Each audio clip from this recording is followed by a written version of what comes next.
Bismillahirrahmanirrahim. Assalamualaikum warahmatullahi wabarakatuh. Alhamdulillah. Alhamdulillahilladzi hamdan katsiran tayyiban mubarakan fih kama yuhibbu rabbuna wa yardah. Asyhadu an la ilaha illallah wahdahu rabbi la syarika lah wa asyhadu anna Muhammadan abduhu wa rasuluhu alladzi la nabiyya ba'dah. Rabbi israh li sadri wa yassir li amri wahlul 'uqdatam min lisani yafqahu qawli, amma ba'd. Ma'asyiral muslimin wal muslimat yang dimuliakan Allah Subhanahu wa taala. Biasa malam Ahad kita mengkaji Siratul Mustafa, sejarah Nabi sallallahu alaihi wasallam. Tapi malam ini kita akan membahas satu hadis Nabi, di mana hadis ini dikeluarkan oleh Imam At-Tirmidzi dan dinyatakan hadisun hasanun sahih. Hadis ini dinyatakan hasan sahih dari sahabat Abi Hurairah radhiyallahu anhu. Qala Rasulullah sallallahu alaihi wasallam, ma yazalul bala bil mu'mini wal mu'minati fi nafsihi wa waladihi wa malihi hatta yalqa Allah wa ma alaihi khati'ah. Kata Nabi sallallahu alaihi wasallam, akan senantiasa ujian itu diturunkan Allah kepada seorang mukmin laki-laki ataupun perempuan, baik kepada dirinya ataupun kepada anak-anaknya ataupun kepada hartanya, sampai dia berjalan menjumpai Allah Subhanahu wa taala dan dia tidak membawa dosa sedikit pun. Hadis ini adalah hadis yang menjelaskan kepada kita tentang keutamaan sabar di atas al-bala, di atas ujian dari Allah Subhanahu wa taala. Manusia tidak lepas dari tiga kata: haznun wa ghammun wa hammun. Haznun artinya kesedihan, sedih memikirkan sesuatu yang sudah berlalu. Entah yang lalu-lalu kita pernah sukses kemudian hilang kesuksesannya, entah dulunya punya orang-orang yang dicintai kemudian sudah pergi meninggalkannya, entah dulu dia pernah kaya kemudian dia miskin, teringat masa lalu. Haznun, sedih jadinya, terpikir terus. Yang kedua ghammun, susah menghadapi sesuatu yang sedang berlaku. Susah karena mungkin karena ekonomi, karena kesehatan, karena mungkin pasangan, anak-anak, dan begitu seterusnya. Kemudian yang ketiga hammun, bingung memikirkan masa depan. Jadi manusia tidak lepas dari tiga perkara ini: sedih memikirkan yang sudah berlalu, susah memikirkan yang sedang berlaku, bingung memikirkan yang akan terjadi masa depan. Manusia tidak lepas dari tiga perkara. Kalau tidak sedih, stres. Kalau tidak stres, susah. Itulah manusia. Ya. Ma'asyiral muslimin yang dimuliakan Allah Subhanahu wa taala, Nabi Ya'qub alaihi salatu wassalam, ketika datang 10 anaknya merayu dirinya untuk membawa Nabi Yusuf bermain ke tempat yang jauh, Ya'qub tidak memberi izin waktu itu. Tetapi dengan berbagai macam alasan, akhirnya 10 anak Ya'qub ini berhasil merayu ayahnya sehingga membawa Nabi Yusuf. Yusuf ketika itu masih kecil, belum balik, masih 10 tahun usianya. Kemudian diajak main jauh. Rupanya setelah pulang tak dibawa pula anak itu dan dihabarkan mati diterkam serigala. Kemudian ditunjukkan bajunya yang berlumuran darah, padahal darah kambing. Yusufnya dimasukkan ke dalam sumur. Maka Allah Subhanahu wa taala menjelaskan dalam Al-Quran kesedihan Ya'qub alaihi salatu wassalam. Sedih luar biasa, sampai Allah katakan bahwa air mata yang keluar daripada kedua mata Nabi Ya'qub itu sudah tidak bening lagi, tetapi yang keluar itu air mata berwarna putih. Sampai-sampai Allah katakan seperti itu, ya, tabyaddu aynahu wa huwa kadhib. Jadi tetesan air matanya itu sudah warna putih, sudah las, itu tidak ada lagi air mata yang keluar, saking sedihnya. Sebab itulah kemudian Ya'qub mengalami kebutaan, karena bertahun-tahun memikirkan Nabi Yusuf, menangis. Tapi walaupun demikian Ya'qub sabar dan mengatakan kepada Allah Subhanahu wa taala, innama ashku bathi wa huzni ilallah. Kata Ya'qub, sesungguhnya saya hanya bisa mengadukan keperitanku dan kesedihanku kepada Allah Subhanahu wa taala. Karena kesabaran dan doa Nabi Ya'qub bertahun-tahun, akhirnya Allah pertemukan juga Ya'qub dengan putranya Yusuf. Bahkan dalam kisah Israiliyat, kesedihan Ya'qub ini sampai Allah utus malaikat Jibril dan mengatakan, ya Ya'qub, kalau seandainya putramu Yusuf itu mati, pasti Allah akan hidupkan kembali, untuk menghibur Nabi Ya'qub. Terkadang kesedihan itu melanda kepada seorang nabi,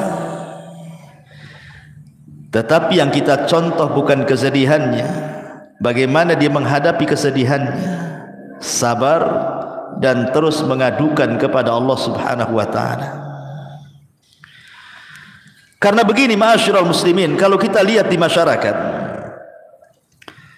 ada orang-orang yang tidak tahan apabila ditimpa musibah. Contoh umpamanya sakit yang berkepanjangan, setahun tak sembuh, 2 tahun tak sembuh, 10 tahun tak sembuh. Akhirnya apa? Merasa merepotkan orang lain, dia pun berangan-angan ingin mati pula dia. Banyak orang kayak gitu. Daripada saya merepotkan orang, mati sajalah. Atau mungkin orang yang dicintainya mati, dia punya anak si mata wayang mati, dia pun ingin mati juga. Ada juga yang seperti itu tuh. Padahal ketika pamannya Nabi SAW, Abbas ibn Abdul Muttalib, detik-detik wafatnya itu sedang sakit parah. Abbas itu sedang sakit parah. Nabi berusaha untuk menghibur di sampingnya. Kemudian Abbas karena tidak tahan, dia mengucapkan sesuatu dan Rasul mendengarnya. Apa ucapan Abbas itu? Sesungguhnya aku ingin mati lebih cepat. Maka Nabi SAW mengatakan kepada Abbas, ya ammi, la tatamannayanna ahadakumul maut. Tidak boleh salah seorang di antara kalian berangan-angan untuk mati. Rasul mengatakan kepada Abbas, tidak boleh orang itu berangan-angan ingin mati, tidak boleh. Bidhurrin asabahu, dengan madarat apapun yang menimpanya. Tidak boleh, dilarang, haram. Seorang pengen mati itu. Apa alasannya? Kata Nabi, imma muhsinan fala'allahu yazdad, wa imma musian fala'allahu yasta'tib. Rasul menasihati pamannya Abbas, kenapa engkau tidak boleh berangan-angan ingin mati wahai ammi pamanku? Boleh jadi kalau Allah berikan umur yang panjang, tiba-tiba engkau berbuat baik, kau bisa menambah pahala. Atau mungkin engkau meninggalkan dosa, kemudian Allah beri panjang usia, itulah kesempatan tobat. Inilah kenapa kita dilarang tidak boleh menginginkan kematian, karena dua perkara.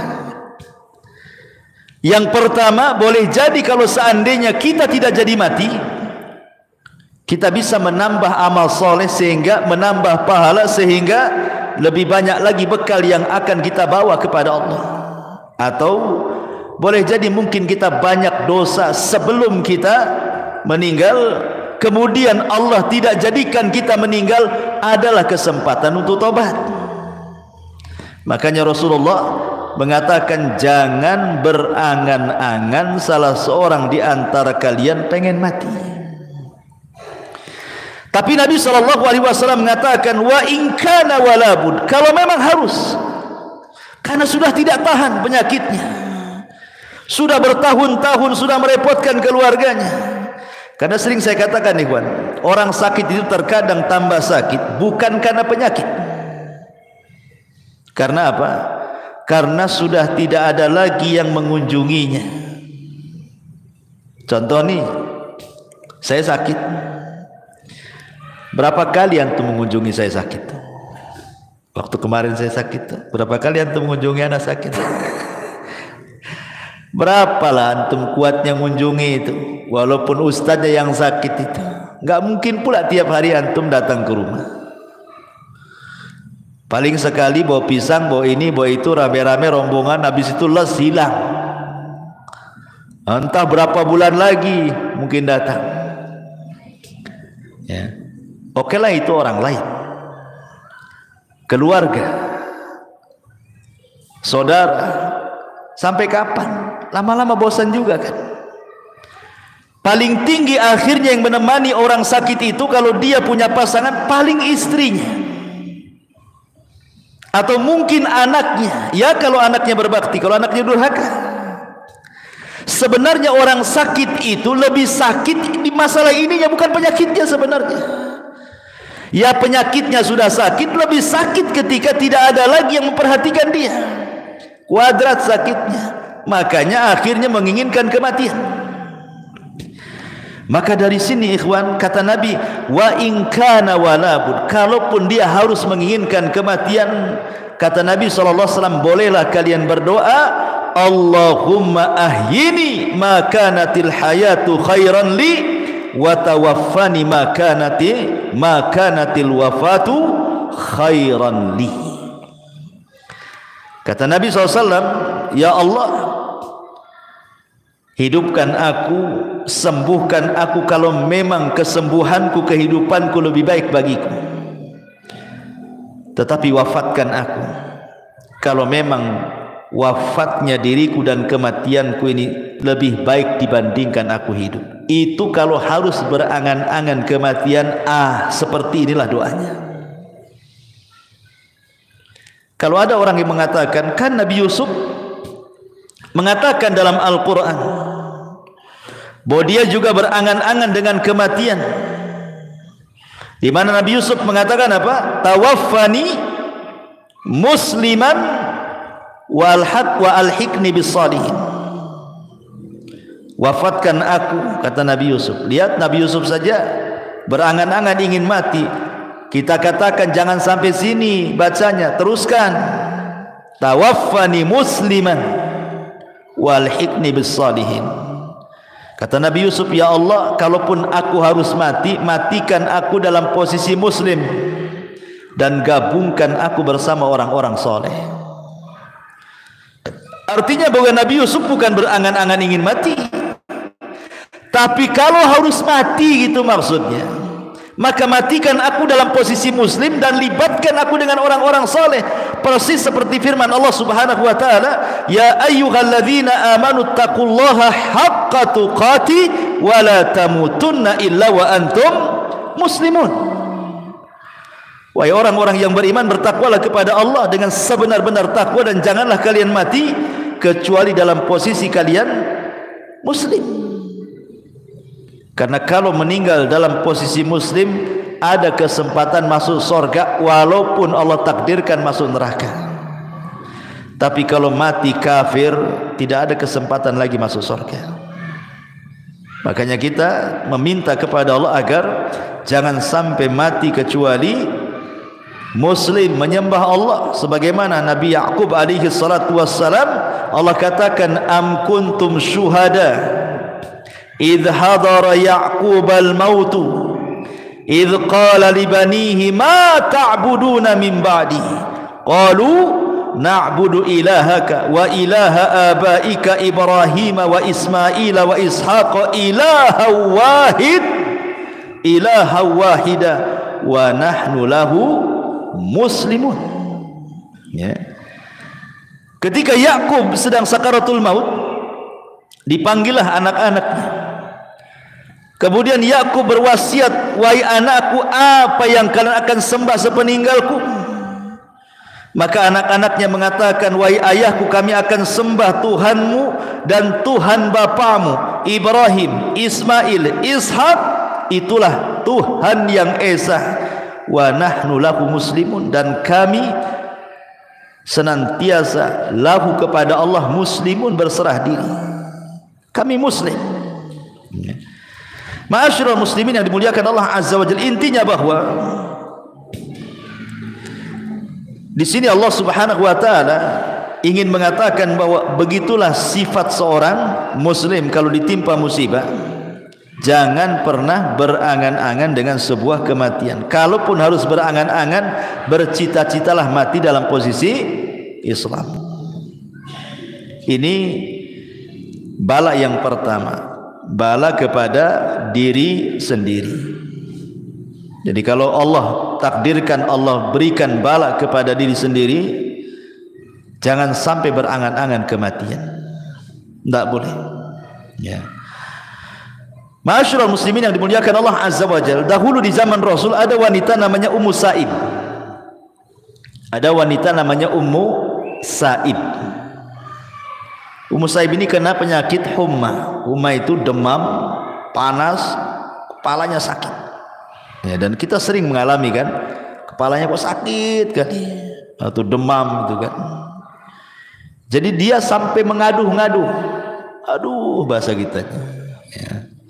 Jadi Nabi SAW ketika lewat kepada Ummu Sa'ib bertanya, malaka ya Ummu Sa'ib, ada apa dengan kau ya Ummu Sa'ib? Kenapa engkau mengerung seperti ini? Maka Ummu Sa'ib mengatakan, qalat humma la barakatallah, katanya, penyakit humma, demam wahai Rasul, semoga Allah tidak berkahi penyakit itu. Apa kata Rasul? Ya Ummu Sa'ib, la tasubbil humma, jangan celak penyakit demam. Nabi melarang, tidak boleh mencela penyakit di sini.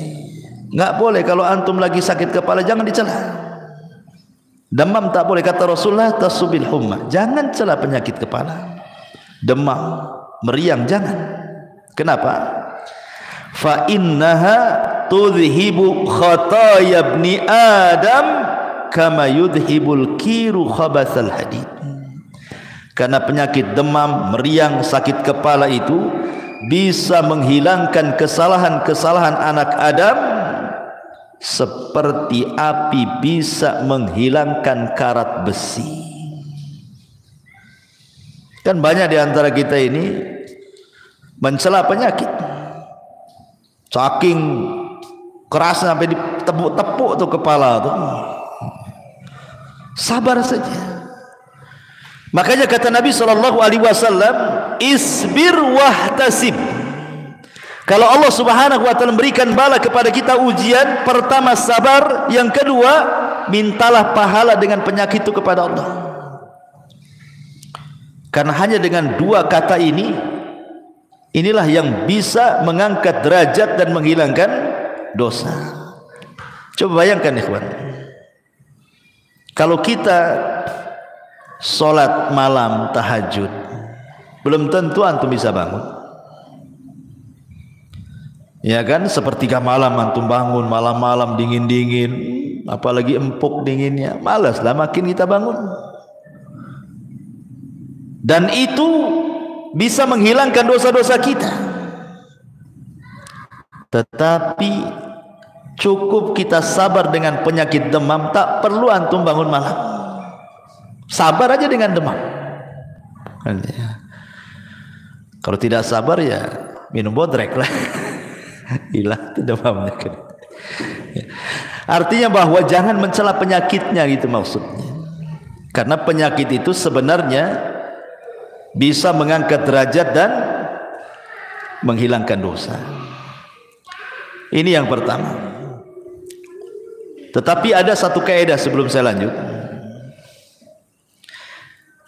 Kata para ulama, kullu murrin saufa yamurru liya'tiya ba'dahu bil yusri yasurru.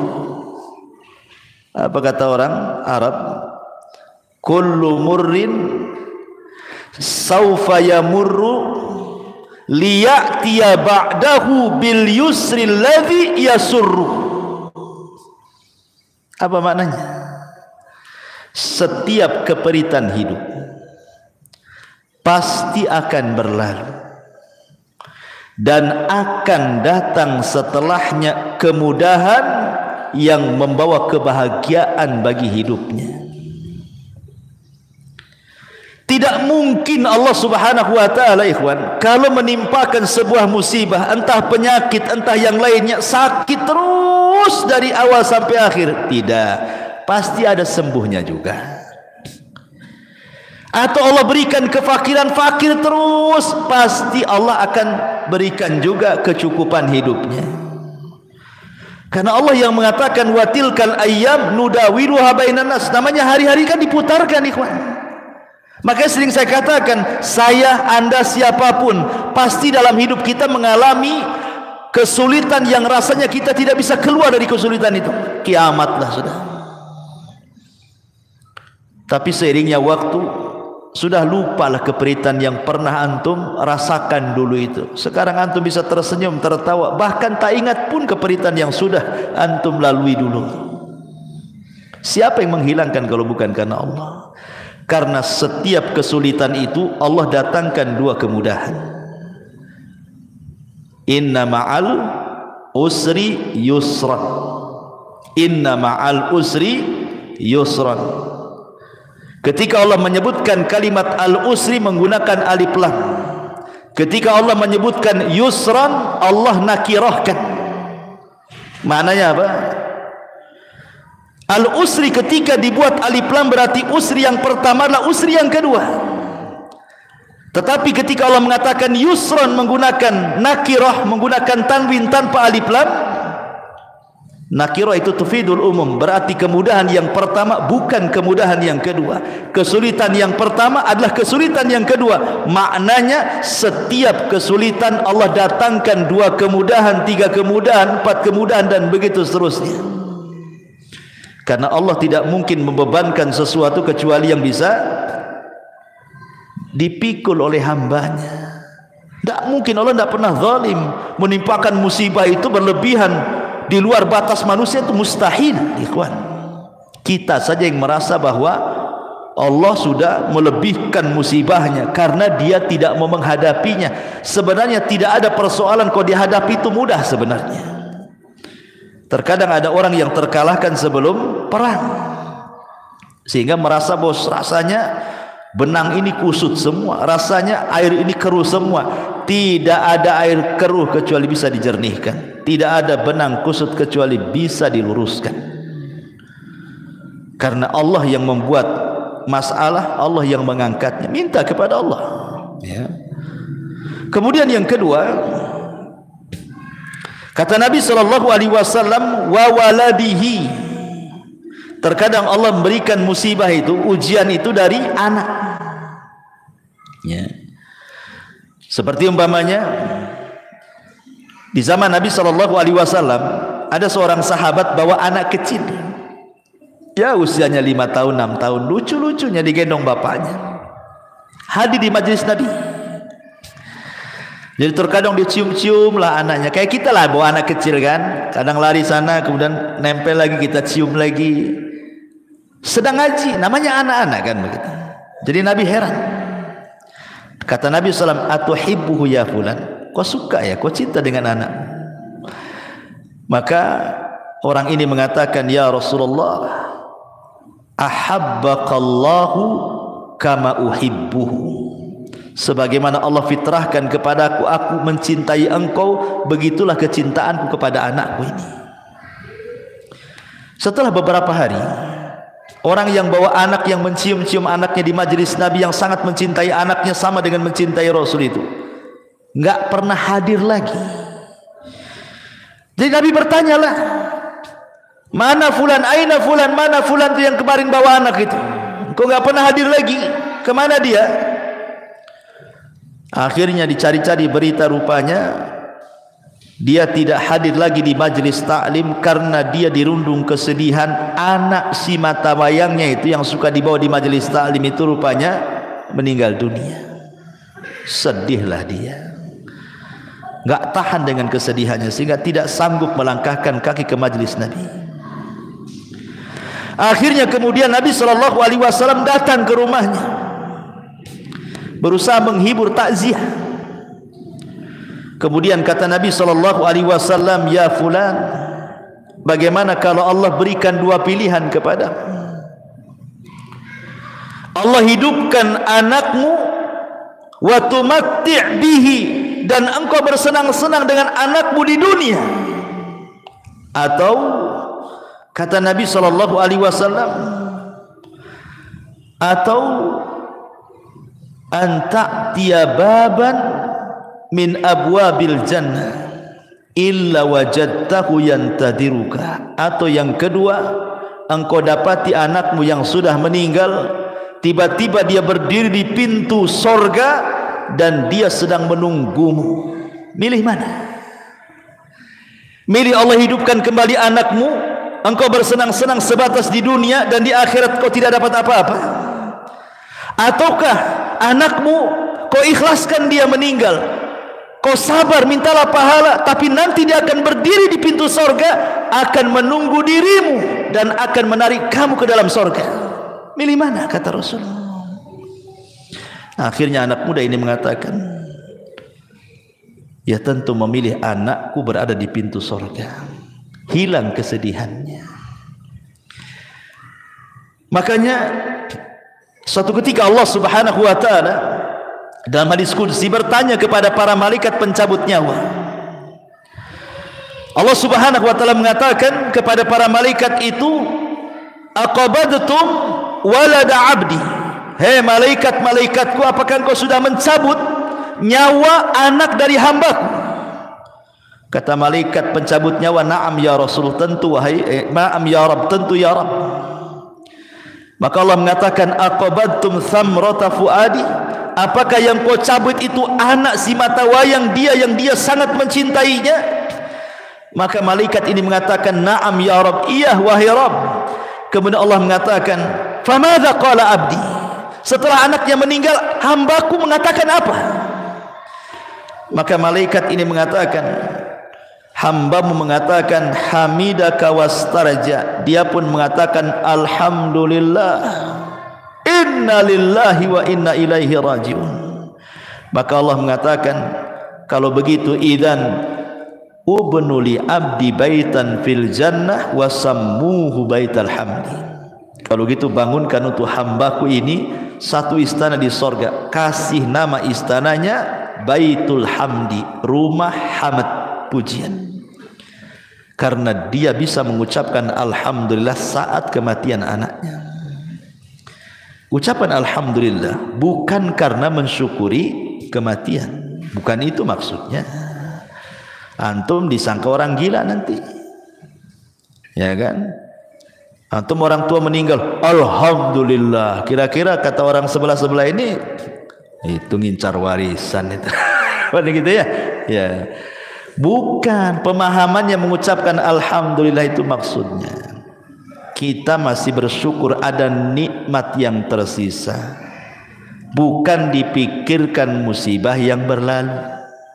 Persis seperti perkataan siapa? Urwah ibn Zubair.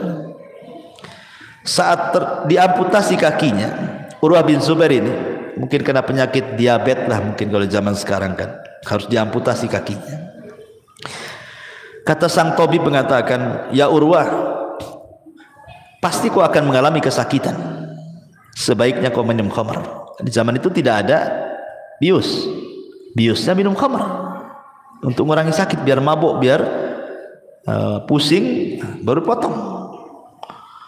Kata Urwah kepada tabib dokternya, enggak, saya enggak akan minum khamr. Coba bayangkan kalau aku minum khamr, kemudian kau potong kakiku, tiba-tiba aku mati, itu sama dengan aku mati di atas khamr, katanya. Kata dokter, enggak ada cara lain harus seperti itu masalahnya. Kata Urwah, gini saja, berikan kesempatan aku berwudu, kemudian aku sholat 2 rakaat. Saat aku sholat itulah potong kakiku, katanya. Nanti sakit, tidak apa-apa. Seandainya aku mati saat kau potong kakiku saat sholat, berarti aku mati di saat aku sholat. Daripada aku mati di saat aku mabuk, milih mana? Akhirnya sholat dia. Pas sholat dipotong kakinya, betul. Namanya dipotong kaki, ya sakit lah. Nggak ada obat bius lagi. Ya. Akhirnya dia mengalami sakit pingsan. Karena sakit yang luar biasa, pingsan dia. Urwah bin Zubair ini. Kemudian sang dokter pun berusaha kemudian menyadarkan Urwah bin Zubair. Subhanallah, Allah masih selamatkan dia. Siuman. Saat siuman itu datang pula kabar yang kedua, anaknya meninggal. Barusan dipotong kakinya, setelah itu anaknya pula meninggal. Makanya sering saya katakan, ikhwan, terkadang Allah memberikan musibah itu ada yang sifatnya beruntun tuh. Satu belum selesai datang yang lainnya, satu belum selesai datang pula yang lain lagi. Makanya penting kesabaran. Tapi Urwah mengatakan, alhamdulillah summa alhamdulillah, katanya. Aku mengucapkan alhamdulillah karena telah terpotong kakiku, dan aku mengucap alhamdulillah karena kematian anakku, katanya. Tabib heran, kenapa dia mengatakan alhamdulillah? Kemudian dikatakan, kenapa engkau mengucap alhamdulillah wahai Urwah? Kata Urwah, kau tidak lihat badanku, katanya. Aku punya tangan 2, punya kaki 2. Kalau baru dipotong 1 masih ada 3, katanya. Alhamdulillah masih ada 3, katanya. Kan itu. Anakku berapa? 6. Kalau tinggal 1 masih ada 5. Alhamdulillah masih ada 5. Jadi dia bersyukur bukan karena kematian, tetapi karena nikmat yang tersisa, gitu maksudnya. Dia masih mengucapkan alhamdulillah. Adapun kemudian kepada musibah yang sedang melanda dia, dia mengatakan inna lillahi wa inna ilaihi rajiun. Jadi inna lillahi untuk musibahnya, alhamdulillah untuk nikmat yang tersisanya. Dan itulah tingkatan redha paling tinggi. Kalau antum bisa mengucapkan alhamdulillah, inna lillahi wa inna ilaihi rajiun, ini redha paling tinggi. Karena manusia menghadapi musibah itu kan ada 4 macam. Sering saya ulang-ulang. Pertama, ada orang yang tasakhut. Tasakhut itu apa? Tidak redha dengan hatinya, asik moring-moring, marah-marah saja dengan musibahnya. Asik saya terus, ya Allah, kenapa saya terus ditimpa penyakit? Kenapa orang sehat-sehat saja? Kenapa anakku terus yang sakit? Kenapa anak orang sehat? Kenapa usahaku masih gulung tikar? Kenapa usaha orang masih makin maju saja? Allah disalah-salahkan dia. Ini namanya tasakhut. Ya, ini seburuk-buruk manusia, tidak bersyukur. Yang kedua, pura-pura sabar, diam saja. Tapi kalau diajak ngobrol keluar semua isinya. Ya, kalau disenggol sedikit keluar semua isinya. Kemudian itu tapi masih mendingan lah yang kedua ini mendingan yang pertama kan, karena dia tidak tasabut, mulutnya dia diam saja, cuman hatinya berontak, tidak rela. Mulutnya bisa sabar, diam. Ya. Kemudian yang ketiga betul-betul sabar dan rela. Hatinya ikhlas, lisannya pun tidak menyalahkan siapapun. Kemudian yang keempat, bukan hanya redha, bukan hanya ikhlas, bukan hanya sabar, tapi dia bisa mengucapkan alhamdulillah. Maka itu tingkat yang paling tinggi dalam redha. Ya. Kembali bahwa kalau seandainya Allah takdirkan anak kita meninggal, seharusnya apa? Bahagia. Karena anak kecil itu kalau meninggal, dia akan jadi syafaat bagi orang tuanya. Makanya dalam sebuah hadis, anak-anak yang meninggal itu, yang belum balik, maka dia akan menunggu di pintu surga. Kemudian Allah katakan, udkhulul jannah. Anak-anak, ngapain kau di pintu surga? Masuk, masuk, masuk, katanya. Jadi anak-anak kecil tuh banyak di pintu surga. Maksudnya anak-anak yang meninggal ketika belum balik. Tentu anak-anak orang-orang yang mukmin, yang muslim. Kalau anak kafir, kafir tidak bisa dapat syafaat. Ya. Jadi anak-anak itu di pintu-pintu surga Allah mengatakan, udkhulul jannah, masuk, masuk kalian ke dalam surga. Tiba-tiba anak-anak itu mengatakan, la ya Rabb, hatta yadkhulu abauna wa ummahatuna. Tidak ya Rabb, sampai kami bawa bapak-bapak kami dan ibu-ibu kami. Enggak mau masuk anak-anak itu. Ya. Kemudian Allah katakan lagi seperti itu, tetap jawabannya seperti itu sampai 3 kali. Akhirnya Allah mengatakan, udkhulul jannah antum wa abaukum wa ummahatukum, katanya. Ya sudah kalau gitu masuk ke surga, ajak bapak ibu masukkan sekalian, katanya. Subhanallah. Ya.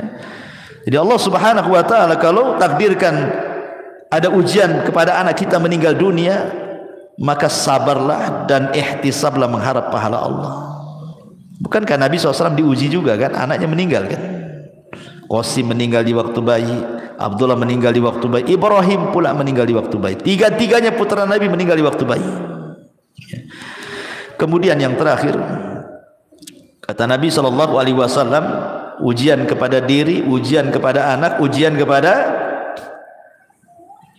harta.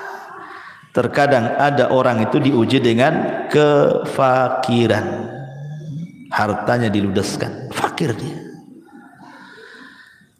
Dan ini juga terkadang membuat stres manusia kan. Jangankan lagi orang memang nggak pernah kaya, orang kaya fakir saja kepikiran. Tetapi di sini dari sisi akidahnya, ikhwan, sebelum saya jelaskan yang ketiga, ada sisi akidah yang penting. Ada di antara manusia ketika diberikan ujian yang berat oleh Allah Azza wa Jalla tidak sabar, akhirnya kemudian apa? Mengadu nasib. Kemana? Ke dukun. Ada orang tidak tahan sakit karena sudah lama sakit. Kemudian adalah bisikan dari tetangganya, oh datanglah ke itu paranormal anu tuh, itu bisa nyembuhkan loh, udah banyak terbukti. Setan datang. Akhirnya menggoda, walaupun di awalnya muwahhid pun tergoda juga. Karena enggak tahan sakit, enggak apalah, bawalah ke dukun, yang penting sembuh. Nah, itu kan banyak yang seperti itu. Karena kalau orang sudah sakit parah, sudah merasa menyusahkan orang, dia akan berusaha mencari jalan apapun caranya. Karena biasanya orang yang sakit seperti ini, setan lebih dekat dibandingkan malaikat. Ataupun orang-orang yang bangkrut usahanya, orang-orang yang gulung tikar, orang-orang yang miskin, orang-orang yang lemah iman, mereka mengadu nasib kepada siapa? Datang ke paranormal. Ikhwan, sering saya katakan, manusia itu punya alam sendiri.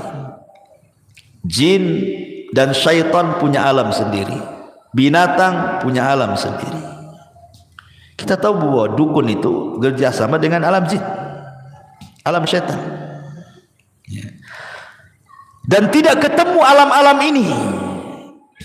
Antara alam jin, alam manusia dengan alam binatang itu nggak akan ketemu. Bagaimanapun antum lintas alam nggak akan ketemu. Contoh, kita lihat di YouTube ada harimau nerkam kijang. Karena itu mangsanya makanannya langsung dikoyak dimakan.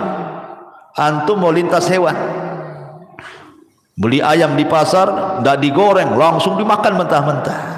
Bisa antum kayak gitu? Beda. Memang binatang seperti itu. Antum nggak mungkin lintas binatang niru-niru kan? Ya. Sebagaimana binatang punya alam sendiri, memang dia caranya begitu makannya. Kita beda lah. Nggak bisa kita harus rajang bawang dulu, bawang merah, bawang putih, bawang apa. Jadilah dia gulai, jadi tengkleng, jadi macam-macam ya kan. Beda ya. Karena harimau pun dikasih tengkleng belum tentu mau, apalagi banyak mericanya di situ, bersin dia ya. Karena beda alamnya. Makanan kita nggak mau juga binatang itu makan, sebagaimana kita juga nggak mau niru binatang kan. Artinya alam mereka berbeda, alam kita sendiri, alam jin juga berbeda.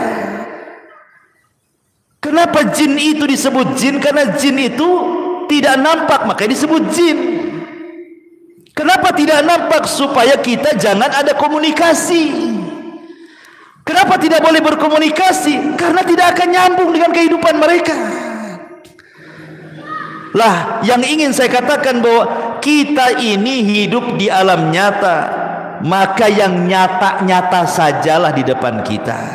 Kalau depan kita ada kangkung, makan tuh kangkung. Kalau depan kita ada tempe, makan tuh tempe. Kalau ada lalapan, makan tuh lalapan. Kalau memang di hadapan kita ini supir ojek, ya sudah jadi supir ojek. Kalau anda supir taksi, jadilah supir taksi. Kalau anda tukang bangunan, jadi tukang bangunan. Yang real saja lah gitu. Jangan menghayal. Karena orang yang datang ke dukun itu orang-orang yang menghayal sebenarnya. Kan itu menghayal orang itu. Dia ingin jadi manajer instan bahasanya itu.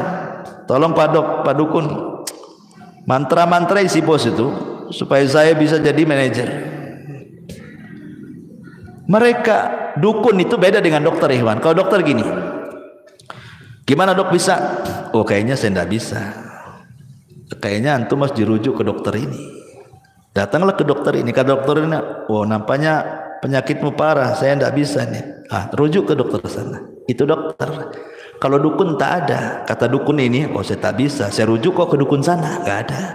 Dukun itu semua mengatakan bisa. Nggak ada dukun tak bilang tak bisa. Dukun mana yang tak bilang tak bisa itu? Semua dukun bisa. Semua dukun pasti bilang bisa. Nggak akan bilang nggak bisa. Karena dukun itu penipu, makanya dia jawabannya pasti bisa. Nggak akan bilang nggak bisa. Kalau dokter itu nggak ada yang menipu, memang sesuai dengan bidang dia. Namanya nggak tahu ya nggak tahu. Nggak mungkin dia malpraktek. Tapi dukun itu dari awal sampai akhir memang malpraktek mereka itu. Nggak ada prakteknya. Semuanya malpraktek.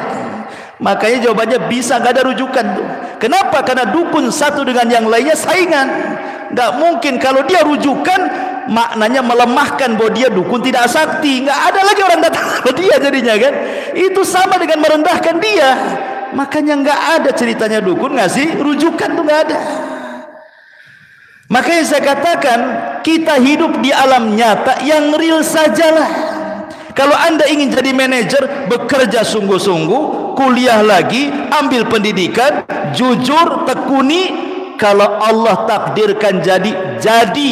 Bukankah Allah suka dengan orang yang bekerja dan menekuni pekerjaannya? Sampai Aisyah radhiyallahu mengatakan, kana Nabiyyu sallallahu alaihi wasallam idza amila amalan atqanahu. Rasul itu kalau mengamalkan sesuatu, dia akan mungkinkan tuh amalan itu. Makanya usaha apapun kalau ditekuni pasti sukses.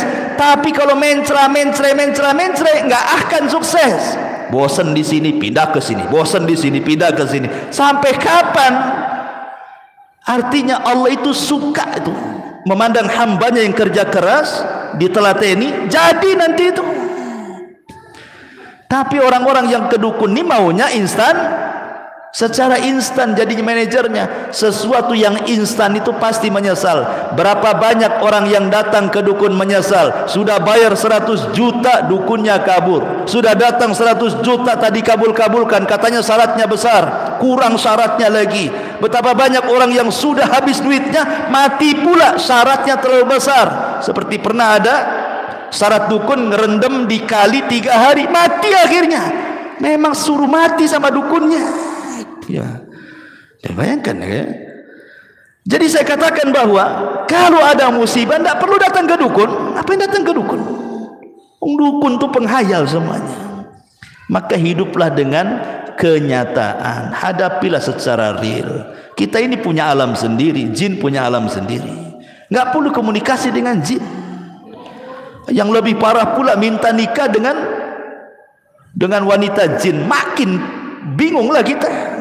Secantik-cantiknya jin itu jelek, ikhwan. Seorang syekh pernah meruqyah. Rupanya yang masuk ke tubuh orang yang kesurupan ini jin yang paling cantik di kabilahnya. Ketika ditanya, bagaimana bentukmu? Dia mengatakan, aku punya 9 kaki, katanya.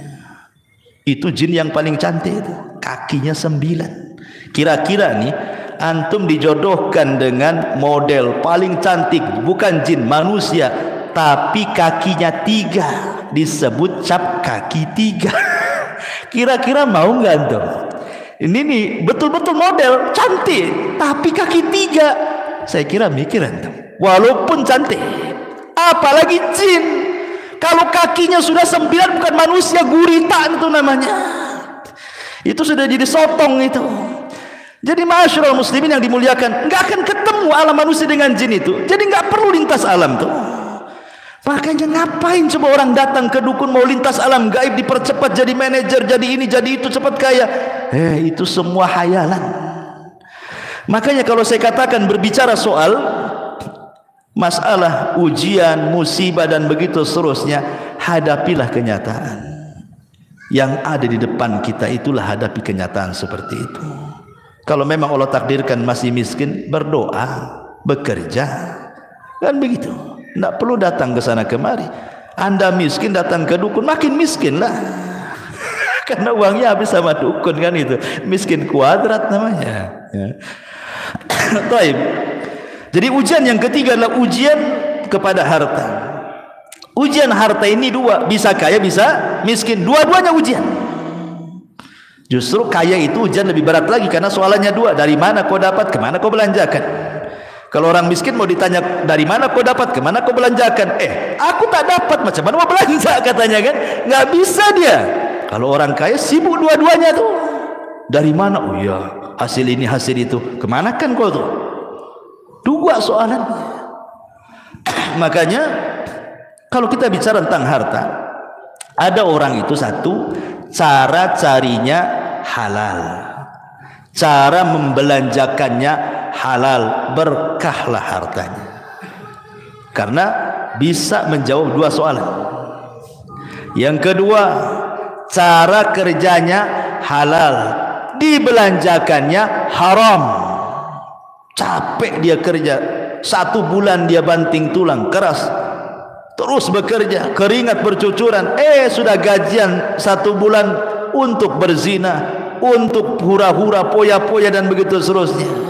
Maka dia tidak selamat dari pertanyaan yang kedua, tapi selamat dari pertanyaan yang pertama. Dari mana harta? Selamatlah antum.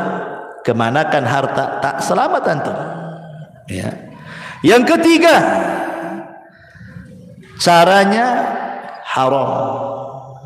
Caranya haram, rampok, ya, mendustai orang, mengambil hak orang, tapi disumbangkan ke masjid, ke anak yatim. Berarti di sini yang membelanjakannya benar, ya kan? Caranya yang salah. Gimana ceritanya kalau yang seperti ini? Tetap dua-duanya ditanya. Dari mana dan kemana? Dua-duanya kena dia. Kenapa? Karena niat baik menyumbang itu tidak cukup. kalau cara dari awal itu salah. Kenapa? Innallaha thayyibun la yaqbalu illa thayyiba. Allah itu baik, tidak menerima kecuali yang baik. Tapi yang paling parah yang keempat, caranya sudah salah, dibelanjakan pula untuk yang salah. Dapat uang dari togel untuk masang togel. Togel ke togel namanya, ya kan? Itu kuadrat, ya kan? Atau dapat uang dari judi untuk berzina, untuk minum khamar, untuk ini. Udah nggak berkah tuh hidupnya. Ya. Intinya ikhwatu fillah muliakan Allah Azza wa Jalla. Sebelum saya tutup, sudah malam juga. Ada firman Allah Azza wa Jalla surah Zuhruf ayat 32. Allah mengatakan, ahum yaqsimuna rahmat rabbik. Nahnu qasamna bainahum ma'isyatahum fil hayatid dunya wa rafa'na ba'dahum fawqa ba'din darajat liyattakhidha ba'duhum ba'dan sukhriyah wa rahmatu rabbika khairun mimma yajma'un. Apakah mereka yang membagi-bagi rahmat Tuhanmu? Kamilah yang menentukan penghidupan mereka dalam kehidupan dunia, dan kami telah meninggikan sebagian mereka atas sebagian yang lain. Maksudnya ada kaya dan miskin. Untuk apa? Supaya sebagian mereka memanfaatkan sebagian yang lainnya. Kalau semua kaya, siapa yang mau bekerja? Orang kaya tak mau bekerja. Kalau semua miskin, tak ada yang mau bekerja juga. Mau gajinya pakai apa? Ketika ada orang kaya, ada orang miskin, berarti saling menghajatkan. Orang miskin butuh orang kaya untuk gajinya, orang kaya butuh orang miskin, butuh tenaganya. Disitulah saling memanfaatkan. Sehingga orang kaya tidak boleh sombong dengan kekayaannya, karena Anda berhajat kepada orang fakir. Orang fakir harus tetap tawadu, tidak perlu sombong juga, karena Anda juga butuh uang dari orang kaya. Artinya bahwa kaya miskin sama saja di sini, saling berhajatkan, membutuhkan satu dengan yang lainnya. Barulah stabil kehidupan manusia itu. Karena kata Allah Subhanahu wa taala, "Lau basatallahu rizqa li ibadihi labaghaw fil ardi." Ada sebagian hamba-hamba Allah, ikhwan, kalau Allah berikan kekayaan makin kufur dia. Tapi ada sebagian hamba-hamba Allah, kalau Allah miskinkan makin kufur dia. Jadi ada orang-orang yang terus dimiskinkan oleh Allah, ada orang-orang yang terus dikayakan oleh Allah. Hikmahnya apa? Karena ada sebagian hamba Allah yang Allah cintai ini, dia kaya, kalau dibuat miskin nanti dia kufur. Ada sebagian hamba Allah yang beriman, yang mencintai Allah itu, dia miskin, sengaja Allah miskinkan. Kalau dia kaya nanti dia kufur. Karena ada kaidah, al-bala tudzakiruka minallahi khairun minan naimi tunsika minallahi azza wa jalla. Seseorang di atas ujian tapi bisa mengingatkan kita kepada Allah jauh lebih baik dibandingkan antum bergelimang dengan kenikmatan tapi melupakan Allah Subhanahu wa taala. Catat ini.